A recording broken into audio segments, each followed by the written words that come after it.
જય હિન્દ વિદ્યાર્થી મિત્રો, રાજ્ય દર્શન સિરીઝમાં આપ સર્વેનું હાર્દિક સ્વાગત છે અને આ વિડિયોની અંદર આપણે ઉત્તર પ્રદેશ રાજ્યની ઇતિહાસ, ભૂગોળ અને સાંસ્કૃતિક વારસાની સ્ટેટિક માહિતી મેળવીશું કે જે આવનારી કેન્દ્ર તથા રાજ્ય સરકારની પરીક્ષાની અંદર ખૂબ જ ઉપયોગી નીવડશે।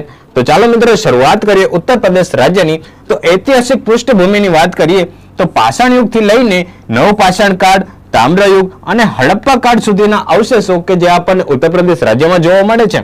વૈદિક કાળની વાત કરીએ તો વૈદિક કાળમાં આ પ્રદેશને બ્રહ્મર્ષિ દેશ તરીકે ઓળખવામાં આવતો હતો, એટલે કે સંતોની તપોભૂમિ ઉપરાંત ભગવાન શ્રી રામથી લઈને ભગવાન શ્રી કૃષ્ણની જન્મભૂમિ એટલે કે હાલનું ઉત્તર પ્રદેશ। તો આગળ જતા આ દેશ મધ્ય દેશના નામે ખૂબ જ પ્રસિદ્ધ થાય છે।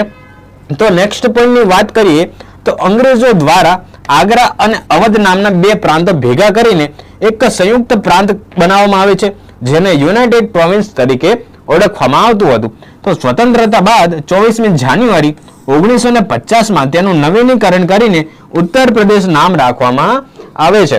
તો ચાલો મિત્રો નેક્સ્ટ પોઈન્ટની વાત કરીએ તો તેની આંતરરાષ્ટ્રીય સીમા નેપાળ સાથે ધરાવે છે, જ્યારે તેનું કેપિટલ કયું છે તો લખનઉ છે અને આ લખનઉનું નામકરણ ભગવાન શ્રી રામના ભાઈ લક્ષ્મણના નામ પરથી આ શહેર એટલે કે કેપિટલનું નામ લખનઉ રાખવામાં આવે છે।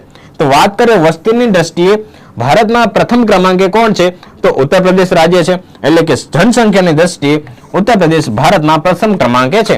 તો ચાલો મિત્રો હવે નેક્સ્ટ પોઈન્ટની વાત કરીએ તો ભૌગોલિક વિશેષતા તરફ આગળ વધીએ તો સૌથી વધુ સીમા ધરાવતું જો કોઈ રાજ્ય હોય તો કયું છે તો ઉત્તર પ્રદેશ છે। તો આની અંદર વાત કરીએ ભારતના સૌથી વધુ 8 રાજ્યો અને એક કેન્દ્ર શાસિત પ્રદેશ સાથે ઉત્તર પ્રદેશ પોતાની સીમા ધરાવે છે। તો ફર્સ્ટ જોઈએ ઉત્તરાખંડ છે, બીજું છે હિમાચલ પ્રદેશ, ત્રીજું છે બિહાર, ચોથું છે ઝારખંડ, પાંચમું છે છત્તીસગઢ, છઠ્ઠું છે મધ્યપ્રદેશ અને સાતમું છે રાજસ્થાન અને આઠમું આવશે યુનિયન ટેરેટરી એટલે કે દિલ્હી।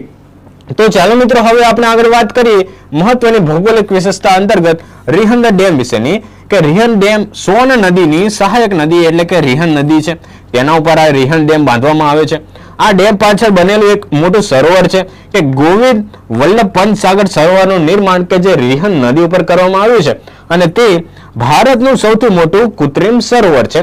તો ચાલો મિત્રો હવે આપણે આગળ વાત કરીએ પર્યાવરણ અને ઉર્જા વિશેની। તો મહત્વના નેશનલ પાર્કની વાત કરીએ તો દુધવા નેશનલ પાર્ક કે જે ઉત્તર પ્રદેશ રાજ્યમાં આવેલું છે। અભયારણ્યની વાત કરીએ બખીરા, ચંદ્રપ્રભા, હસ્તિનાપુર અને પીલીભીત અભયારણ્ય કે જે આપણને ઉત્તર પ્રદેશ રાજ્યની અંદર જોવા મળે છે।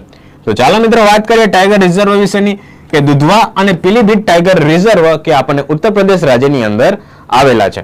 તો ચાલો મિત્રો હવે આપણે વાત કરીએ મહત્વના રાણીપુર ટાઈગર રિઝર્વ વિશેની કે આ ટાઈગર રિઝર્વ બુંદેલખંડના વિસ્તારમાં આવેલું છે અને ઉત્તર પ્રદેશ રાજ્યનું ચોથું અને ભારતનું 53મા ક્રમનું ટાઈગર રિઝર્વ એટલે કે રાણીપુર ટાઈગર રિઝર્વ। તો વાત કરીએ કીથમ તળાવ કે જે ઉત્તર પ્રદેશ રાજ્યની રામસર સાઇટ છે। તો વાત કરીએ આગ્રાની નજીક આવેલું આ તળાવ એક મહત્વની રામસર સાઇટ છે અને પક્ષી અભયારણ્ય છે। તો ચાલો મિત્રો હવે આપણે આગળ વાત કરીએ ન્યુક્લિયર પાવર પ્લાન્ટ નરોરા કે જે ઉત્તર પ્રદેશ રાજ્યની અંદર જોવા મળે છે।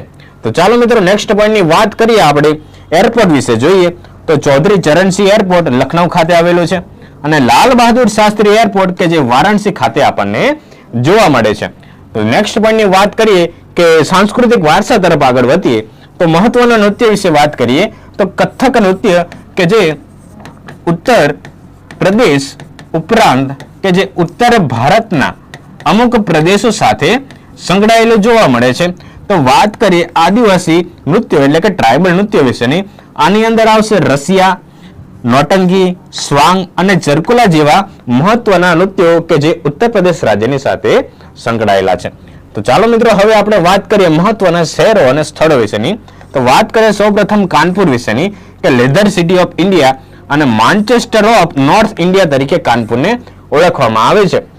તો વાત કરીએ વારાણસીની કે oldest living city of earth and Holi city એટલે કે પવિત્ર શહેર તરીકે વારાણસીને ઓળખવામાં આવે છે। તો ચાલો મિત્રો હવે નેક્સ્ટ પોઈન્ટ તરફ વાત કરીએ મહત્વના મંદિરો વિશે વાત કરીએ તો કાશી વિશ્વનાથ મહાદેવ મંદિર, અયોધ્યા રામ મંદિર અને મથુરા અને વૃંદાવન જેવા મહત્વના પવિત્ર ધાર્મિક સ્થળો આપણને ઉત્તર પ્રદેશ રાજ્યની અંદર જોવા મળે છે। તો હવે વાત કરીએ મહત્વના કિલ્લા વિશેની તે આગ્રાનો કિલ્લો કે જ્યાં ઉત્તર પ્રદેશ રાજ્યની અંદર આવેલો છે. તો વાત કરીએ મહત્વના શહેરો અને સ્થળો વિશેની, ઝાંસીના કિલ્લા વિશે વાત કરીએ તો બુંદેલખંડના રાજા બીરસિંહ દેવ દ્વારા આ કિલ્લાનું નિર્માણ કરવામાં આવ્યું હતું કે જે પહાડી ઉપર બંધાવવામાં આવેલો કિલ્લો છે કે જે રાણી લક્ષ્મીબાઈના શૌર્ય સાથે જોડાયેલો કિલ્લો એટલે કે ઝાંસીનો કિલ્લો.